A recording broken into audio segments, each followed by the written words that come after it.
Hello friend, welcome to ST tutorial YouTube channel. Friends, हम लोग practice set 9वां देखेंगे आज शिक्षण कौशल से संबंधित। जो आपकी सुपर टेट परीक्षा, जूनियर, प्राइमरी सभी परीक्षा में 5 से 10 प्रश्न यहाँ से पूछे जाते हैं। तो फ्रेंड्स, वीडियो को अंत तक जरूर देखिएगा। और इसके पहले का पार्ट आप लोग देखना चाहते हैं तो प्लेलिस्ट में जाकर के देख सकते हैं, जो आपके एग्जाम की दृष्टि से सारे प्रैक्टिस सेट को तैयार किया गया है। तो वीडियो को अंत तक जरूर देखिएगा। अगर वीडियो अच्छा लगे तो चैनल को सब्सक्राइब कीजिएगा, लाइक कीजिएगा। तो चलिए प्रश्न को शुरू करते हैं और आज का पहला प्रश्न देखते हैं। पहला प्रश्न है, शिक्षण प्रक्रिया के पक्ष होते हैं। तो शिक्षण प्रक्रिया के कौन कौन से पक्ष होते हैं? तो शिक्षार्थी होता है, शिक्षक होता है, पाठ्यवस्तु होता है। तो ये सभी आपका सही हो जाएगा। तो डी ऑप्शन आपका सही हो जाएगा। शिक्षण प्रक्रिया के ये तीनों पक्ष माने जाते हैं, शिक्षार्थी, शिक्षक और पाठ्यवस्तु। दूसरा नंबर प्रश्न है, एक शिक्षिका अपने आप कभी भी प्रश्नों के उत्तर नहीं देती। वह अपने विद्यार्थियों को उत्तर देने के लिए समूह चर्चाएं और सहयोगात्मक अधिगम अपनाने के लिए प्रोत्साहित करती है। यह उपागम किस सिद्धांत पर आधारित है? तो ये अनुदेशात्मक सामग्री के उचित संगठन के सिद्धांत पर आधारित है। ठीक है, तो बी ऑप्शन सही हो जाएगा। सक्रिय भागीदारी के तहत जो है छात्रों को आपस में समूह बनाकर तथा सहयोगात्मक अधिगम द्वारा समस्या समाधान किया जा सकता है। इससे छात्रों में निर्णय लेने की क्षमता का विकास होता है। ठीक है, तो ये अनुदेशात्मक सामग्री के उचित संगठन के द्वारा जो है किया जा सकता है। तो बी ऑप्शन आपका सही हो जाएगा। 83 नंबर प्रश्न है, निम्न में से कौन सा मूल्यांकन के त्रिकोण का भाग नहीं है? मूल्यांकन के त्रिकोण का भाग नहीं है पूछा है। तो यहाँ पे शिक्षण अनुभव जो है मूल्यांकन के त्रिकोण का भाग नहीं है। ठीक है, तो यहाँ पे सी ऑप्शन आपका सही हो जाएगा। 84 नंबर प्रश्न है, समान आयु वर्ग के संबद्ध अन्य सहपाठियों में जब किसी छात्र की तुलना की जाती है तो उसमें एक स्पष्ट शैक्षिक कमी त्रुटि दृष्टिगोचर होती है। ऐसे बच्चे को कहते हैं। तो ऐसे बच्चों को क्या कहा जाता है? तो पिछड़ा बालक कहा जाता है। ठीक है, बी ऑप्शन सही हो जाएगा। वह बालक जो सामान्यतः अपने आयु वर्ग के बालकों के बुद्धिलब्ध से कम बुद्धिलब्ध रखता है तथा तुलनात्मक रूप से कमी या त्रुटि प्रदर्शित करता है, तो ऐसे बालक को हम पिछड़े बालक की संज्ञा देते हैं। तो बी ऑप्शन आपका सही हो जाएगा। 85 नंबर प्रश्न है, बाल मनोविज्ञान तथा बाल विकास के प्रमुख अंतर है। तो बाल मनोविज्ञान और बाल विकास में कौन सा अंतर होता है? तो क्षेत्र में उसके अंतर हो जाता है। ठीक है, बाल विकास में जो है बच्चे की उम्र बढ़ने के साथ साथ जो है बालक के शारीरिक व्यवहार में रुचि तथा लक्ष्य में भी परिवर्तन होता है और बच्चे में आए परिवर्तनों तथा इस परिवर्तन के कारण उनके व्यवहार में हुए परिवर्तनों का अध्ययन किया जाता है। यह परिवर्तन जो है बच्चों में व्यक्तिगत या सार्वभौमिक होते हैं और बाल विकास जो है इनका अध्ययन करता है, जबकि बाल मनोविज्ञान छात्र के व्यवहार के अलग अलग क्षेत्रों का अध्ययन करता है। ठीक है, तो ये क्षेत्र में जो है प्रमुख रूप से अंतर पाया जाता है। तो बी ऑप्शन सही हो जाएगा।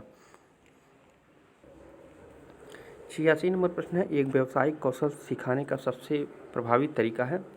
एक व्यावसायिक कौशल सिखाने का सबसे प्रभावी तरीका कौन सा हो सकता है? तो ये प्रदर्शन विधि हो सकता है। ठीक है, बी ऑप्शन सही हो जाएगा। एक व्यावसायिक कौशल सिखाने को सबसे प्रभावी तरीका जो है प्रदर्शन विधि है। ठीक है, तो यहाँ पे बी ऑप्शन सही होगा। 87 नंबर प्रश्न है, सहानुभूति कौशल में व्यक्ति क्या करता है? दूसरों की परेशानियों को समझता है। ठीक है, सहानुभूति कौशल जो होता है उसमें जो है व्यक्ति दूसरे के परेशानियों को समझता है। तो यहाँ पे ए ऑप्शन आपका सही हो जाएगा। 88 नंबर प्रश्न है, सतत एवं व्यापक मूल्यांकन में व्यापक मूल्यांकन शब्दावली का तात्पर्य है। तो व्यापक मूल्यांकन शब्दावली का तात्पर्य होता है शैक्षिक एवं सह शैक्षिक क्षेत्र का मूल्यांकन। ठीक है, तो सी ऑप्शन आपका सही हो जाएगा। सतत एवं व्यापक मूल्यांकन में व्यापक मूल्यांकन का शब्द है शैक्षिक एवं सह शैक्षिक क्षेत्र का मूल्यांकन, जबकि सतत मूल्यांकन का अर्थ होता है विद्यार्थियों में सुधार करना। ठीक है, अगर सतत पूछेगा सतत मूल्यांकन क्या होता है, तो ये होता है विद्यार्थियों में सुधार करना। 89 नंबर क्वेश्चन है, कक्षा 1 में बच्चों के भाषा कौशल का विकास किस क्रम में होता है? कक्षा 1 में जो है बच्चों के भाषा कौशल का विकास किस क्रम में होता है? तो यहाँ पे ऑप्शन नंबर ए देख लीजिए। ठीक है, सुनना, बोलना, फिर पढ़ना, फिर लिखना। ठीक है, तो इसी क्रम में होता है। तो यहाँ पे ए ऑप्शन आपका सही हो जाएगा, सुनना, बोलना, पढ़ना, लिखना। ठीक है, सुबो पाली। ठीक है, तो ये ठीक होता है, सुनना, बोलना, पढ़ना और लिखना। 90 नंबर क्वेश्चन है, एक मेधावी छात्र अध्ययन में जो है बेहतर उपलब्धि हासिल नहीं कर पा रहा है। शिक्षक को निम्न में से उसकी कौन सी गतिविधि अपनानी चाहिए? तो उसकी कम उपलब्धि के कारण का पता करना चाहिए कि क्यों वो कमज़ोर है, क्यों कम प्राप्त कर रहा है मार्क, तो उसको आप पता करना चाहिए। ठीक है, एक मेधावी छात्र जो है अध्ययन में बेहतर उपलब्धि हासिल नहीं कर पा रहा है, शिक्षक को जो है उसकी कम उपलब्धि के कारण का पता लगाना चाहिए। तो यहाँ पे आपका बी आंसर करेक्ट हो जाएगा। अगला प्रश्न है, कक्षा शिक्षण में पाठ प्रस्तावना सोपान सीखने के किस नियम पर आधारित है?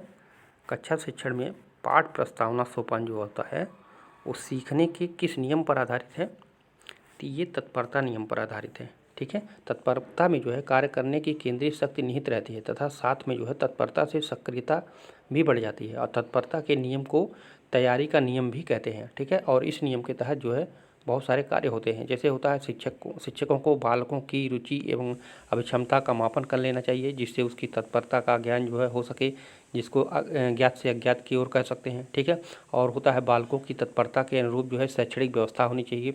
तीसरा होता है पूर्व पाठ के कई, ठीक है, 2 से 3 प्रश्न पूछकर जो है नवीन पाठ आरंभ करना चाहिए। तो ये जो है जो पाठ प्रस्तावना हम लोग बनाते हैं पाठ प्रस्तावना कौशल, उसमें जो है कौन सा नियम फॉलो करता है, तो वो तत्परता का नियम फॉलो करता है। ठीक है, और ये वैज्ञानिक थे भाटिया ने कहा था तत्परता या किसी कार्य के लिए तैयार होना युद्ध को आधा विजय कर लेना है। ठीक है, ये परिभाषा भी पूछा जाता है किसके द्वारा दिया गया है, तो ये भाटिया के द्वारा दिया गया है। इन्होंने कहा था तत्परता या किसी कार्य के लिए तैयार होना युद्ध को आधा विजय कर लेना है। ठीक है, तो यहाँ पे सी ऑप्शन आपका सही हो जाएगा। 82 नंबर प्रश्न है, सतत एवं व्यापक मूल्यांकन से तात्पर्य है। सतत एवं व्यापक मूल्यांकन से क्या तात्पर्य है? सीखने की प्रक्रिया के दौरान शैक्षिक एवं सह शैक्षिक क्षेत्रों को नियमित रूप से आकलित करना। ठीक है, तो यहाँ पे भी ऑप्शन सही हो जाएगा। सतत एवं व्यापक मूल्यांकन से तात्पर्य होता है सीखने की प्रक्रिया के दौरान शैक्षिक एवं सह शैक्षिक क्षेत्रों को जो है नियमित रूप से आकलित करना। तो बी ऑप्शन सही हो जाएगा। 83 नंबर प्रश्न है, वर्तमान में निःशक्त बच्चों की शिक्षा के लिए कहा गया है। तो निःशक्त बच्चों के लिए शिक्षा को क्या कहा गया है, तो वो समावेशी शिक्षा कहा गया है। ठीक है, तो ए ऑप्शन सही हो जाएगा। राष्ट्रीय पाठ्यचर्या रूपरेखा जो NCF 2005 है, NCF 2005 है, उसके तहत जो है निःशक्त बालकों के लिए समावेशी शिक्षा की घोषणा की गई है। समावेशी शिक्षा के अंतर्गत जो है प्रत्येक वर्ग के बालक को आयु वर्ग में समान हो परंतु सामाजिक, आर्थिक एवं शारीरिक रूप से भिन्न हो, उन्हें एक साथ शिक्षा दी जाती है, और इससे जो है बालकों में नकारात्मक व्यवहार की संभावना नगण्य होती है। तो यहाँ पे ए ऑप्शन आपका सही हो जाएगा। 84 नंबर प्रश्न है, कौशल सीखने की पहली अवस्था है। तो कौशल सीखने की पहली अवस्था कौन सी होती है, तो अनुकरण। ठीक है, अनुकरण।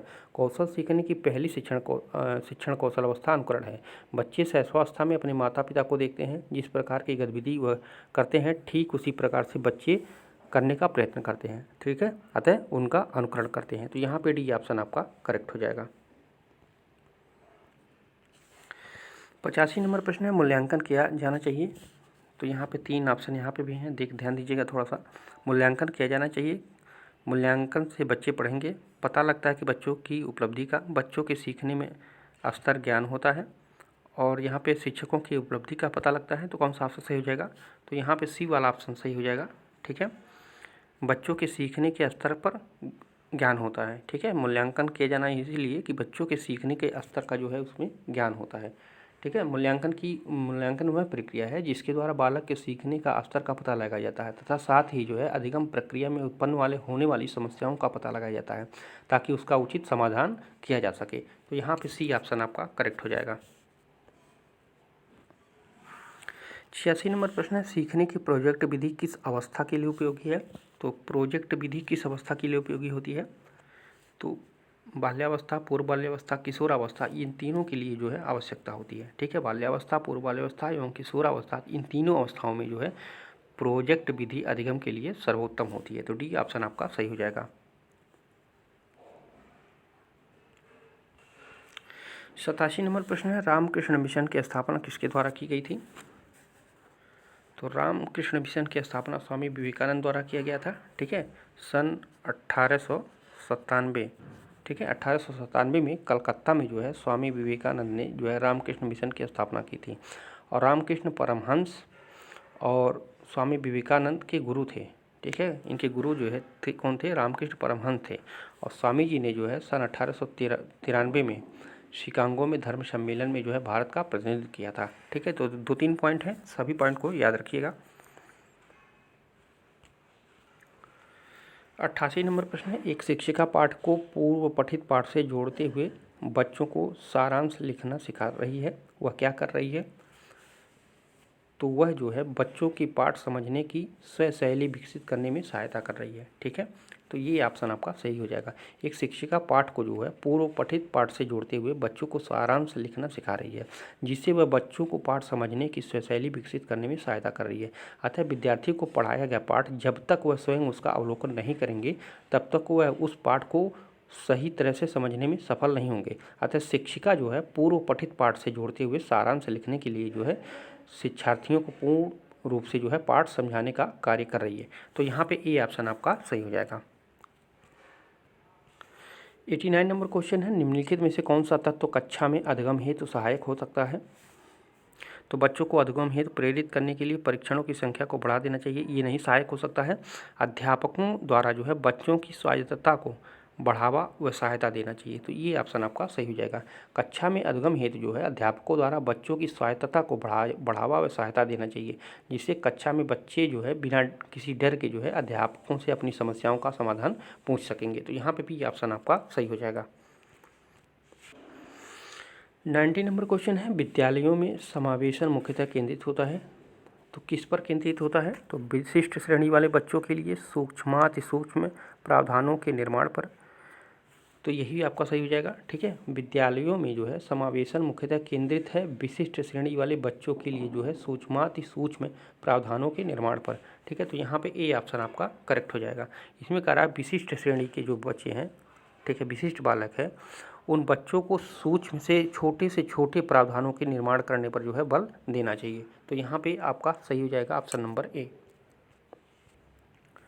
अगला प्रश्न है, एक समावेशी विद्यालय किसके अतिरिक्त निम्न प्रश्नों पर मनन करता है? तो जो एक समावेशी विद्यालय होता है, क्या हम विशेष बालक को बेहतर देखभाल उपलब्ध कराने के लिए उचित तरीके से उन्हें अलग करते हैं?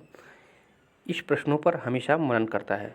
समावेशी विद्यालय जो होता है, एक समावेशी विद्यालय यह नहीं देखता कि हम विशेष बालक को बेहतर देखभाल, बेहतर शिक्षा सुविधा आदि उपलब्ध कराते हैं ताकि वह सामान्य से अलग दिखे, बल्कि विद्यालय हमेशा यह ध्यान रखता है कि वह शिक्षार्थियों के विविध आवश्यकताओं को पूरा करने के लिए तथा अधिगम योग्य परिवेश की योजना बनाने और उसे प्रदान करने के लिए जो है समूह में कार्य कर रहा है कि नहीं, इस प्रश्न पर हमेशा मनन करता है। तो यहाँ पे बी ऑप्शन आपका करेक्ट हो जाएगा। 82 नंबर प्रश्न है, शिक्षण की अनुमानी विधि किसके द्वारा विकसित की गई है? तो ये आर्मस्ट्रांग द्वारा। ठीक है, ये 45 कुछ नहीं है। ठीक है, आर्मस्ट्रांग द्वारा ये विकसित की गई। शिक्षण की अनुमानी विधि जो है आर्मस्ट्रांग के द्वारा प्रस्तावित की गई। अनुमानी शिक्षण विधि में छात्र की भावना होती है कि मैं स्वयं खोज कर सकता हूं, और इसमें जो है करके सीखने का सिद्धांत, उपयोगिता का सिद्धांत तथा स्वतंत्रता का सिद्धांत भी शामिल है। तो ये आर्मस्ट्रांग द्वारा दिया गया था। ठीक है, तो बी ऑप्शन आपका सही हो जाएगा। 83 नंबर प्रश्न है, एनसीएफ 2005 की संस्तुतियों के अनुसार जो है लघु उत्तरात्मक प्रश्नों का प्रतिशत होना चाहिए, तो कितना प्रतिशत होना चाहिए? तो 25 से 40% होना चाहिए लघु उत्तरीय प्रश्नों का प्रतिशत। ठीक है, एनसीएफ 2005 की संस्तुतियों के अनुसार जो है लघु उत्तरात्मक प्रश्नों की सहभागिता जो है 25 से 40% होना चाहिए। तो यहाँ पे भी ऑप्शन आपका सही हो जाएगा। 84 नंबर प्रश्न है, सफल समावेशन को निम्नलिखित की आवश्यकता होती है सिवाय किसके? तो ये होती है पृथक्करण के। ठीक है, सफल समावेशन के लिए जो है शिक्षक का संवेदनशील होना एवं अभिभावकों की भागीदारी तथा छात्रों की क्षमता संवर्धन आवश्यकता होती है, सिवाय जो है पृथक्करण के। उसमें पृथक्करण नहीं होना चाहिए। ठीक है, क्या होना चाहिए? सहयोगात्मक होना चाहिए। ठीक है, सबका सहयोग होना चाहिए, पृथक्करण नहीं होना चाहिए। तो यहाँ पे भी ऑप्शन सही हो जाएगा। 85 नंबर प्रश्न है, निम्नलिखित में से कौन सा तरीका अध्यापिका के द्वारा एक सृजनात्मक बच्चे की पहचान करने के लिए सर्वाधिक उपयुक्त होगा? तो बच्चे का विशेष रूप से अवलोकन करना, विशेष रूप से उस समय जब वह समस्याओं को हल करता है। ठीक है, तो यहाँ पे भी ऑप्शन सही हो जाएगा। अध्यापिका यदि किसी सृजनात्मक बच्चे की पहचान करना चाहती है तो वह बच्चे का उस समय विस्तृत अवलोकन करे जब समस्याओं को हल कर रहा हो।